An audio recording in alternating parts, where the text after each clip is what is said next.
बात थी, वो बोला जी आपने मेरा काम ये कर दिया। मैं बोला मैं किसी का काम नहीं करता, मैं आप जैसा ही साधारण आदमी हूँ। अब सच्ची किसी को बात बताते हो बात जस्ती नहीं है, झूठ अगर बोल दोगे तो पक्का यकीन कर लेंगे।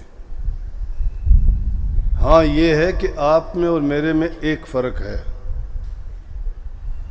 कि तुम्हारा विश्वास दृढ़ नहीं है, मेरा विश्वास दृढ़ है। कहने लगे फलानी जगह बारिश आनी थी आपने रोक दी, मह नहीं, ये समझौता है अपना। देखो अगर हमारे व्यक्तिगत कोई बात हो, व्यक्तिगत लाभ की बात हो, हमारा स्वार्थ हो, तो उसमें दखल हो जाए कोई बात नहीं।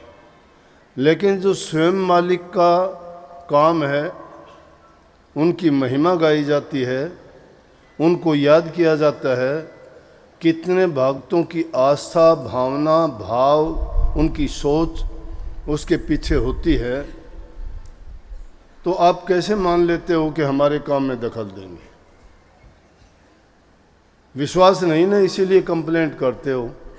दिनोद का सत्संग जब भी करने लगे, जब बोले जी बारिश का तो ख्याल रखियो, मैं कहने लगा भाई बात सुनो, अपना यकीन पक्का रखा करो कि अव्वल तो हमारे काम में दखल होगी नहीं, और अगर होगी भी तो उसके लिए भी आपको एक बात साधारण सी बताऊं, वो हमारे हित के लिए होगी, भलाई के लिए होगी, लाभ के लिए होगी।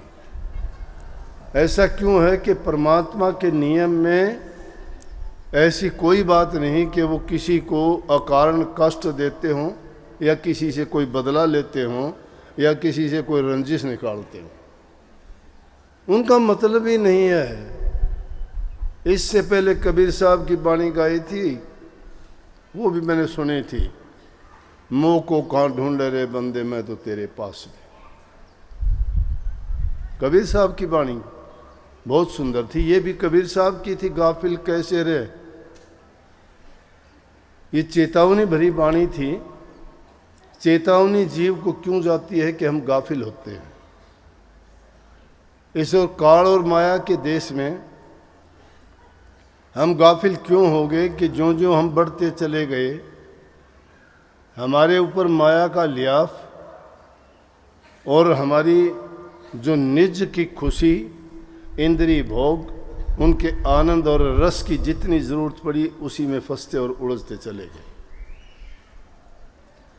लेकिन संत जब प्रगट होते हैं वो इन जीवों के हित के लिए, स्वामी जी महाराज ने साफ वर्णन किया है, सार वचन में ये वाणी आई है,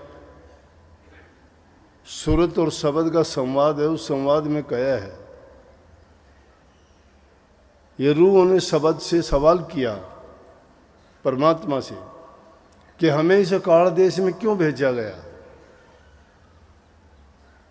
तो जवाब उसका दिया कि काल महाराज ने मेरी भक्ति करी, भक्ति से मैं खुश हुआ, खुश होकर मैंने उसको ये 3 लोक का राज दे दिया, रूहें भी दे दी उसको। दोबारा जब उसने और भी कठोर तप किया तो उनको रूह दे दी और वो रूह उसके अधीन हो गई सब।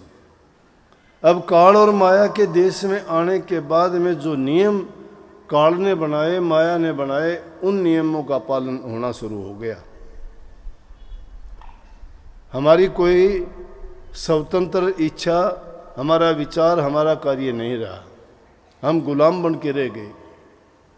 माया ने जो खेल खिलाए, काल ने जो कर्म करवाए, उस कर्म और खेल में हम ऐसे फंसे कि इस जीवन को हमने सत्य मान लिया। तो रूह ने सवाल किया, तो अब हमारे लिए संतों को क्यों भेजा? कि जब रूहों को मैंने दुखी देखा इस संसार में, तो मैंने संतों को इसलिए भेजा कि इन रूहों को वो भेद दे के निज घर का और वापस यहाँ ले आए, ताकि मैं उनका दुख बर्दाश्त नहीं कर सकता। और बोले कि चलो हमें संत नामदान भी दे देंगे, हम करनी भी करेंगे, और करनी करके आपके पास, आपके चरणों में आ भी जाएंगे,